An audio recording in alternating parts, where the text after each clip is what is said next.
আসসালামু আলাইকুম। এসএসসি ও দাখিল পরীক্ষার্থী, তোমাদের এবছর পাশের হার কত? আজকে আমরা ইনশাল্লাহ এক নজরে জেনে নিব এবং গত বছর পাশের হার কত ছিল। তবে তার আগে আমি প্রমাণ সহ দেখাবো। তবে তার আগে চলো আমরা দেখে নেই এই গ্রেডিং সিস্টেমটি। যেমন দেখো, যদি ফেল করে তাহলে যদি কেউ 32 পায়, অর্থাৎ 1 থেকে 32 পায়, 33-এর কম, তাহলে সে ওই বিষয়ে ফেল করবে। আর যদি দেখো 33 থেকে 39 এর মাঝে পায়, যেমন 35 হতে পারে, তারপরে আরো বেশি হতে পারে, যদি 39-এর কম পায় তাহলে সে পয়েন্ট পাবে 1, তার গ্রেড হবে ডি। আর দেখো পরবর্তীটা অর্থাৎ এ প্লাস কোন পর্যন্ত, দেখো তাহলে 40 থেকে 49 পেলে সে পাবে সি গ্রেড, পয়েন্ট হবে 2।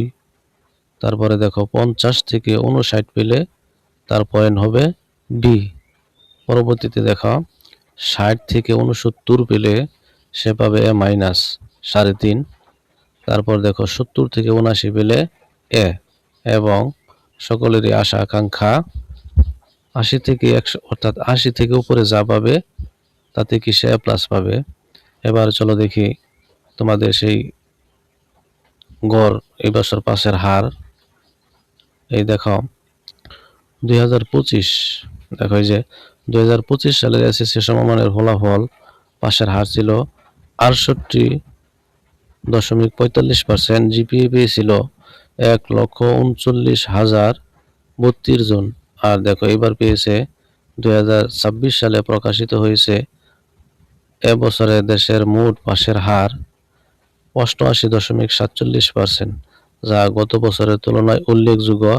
এছাড়া জিপিএ 5 অর্জন করেছে 1,83,452 জন শিক্ষার্থী। এটি একটি পত্রিকার মাঝে এসেছে। তবে চলো আমরা এখন দেখি এটা আসলে কতটুকু গ্রহণযোগ্য।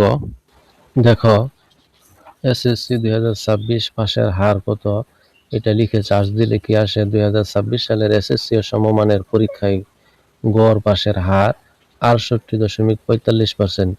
এবছর 11টি শিক্ষা বোর্ডের অধীনে মোট 18,57,970 জন শিক্ষার্থী অংশগ্রহণ করেছে, যার মধ্যে সফলভাবে উত্তীর্ণ হয়েছে 12,71,325 জন শিক্ষার্থী।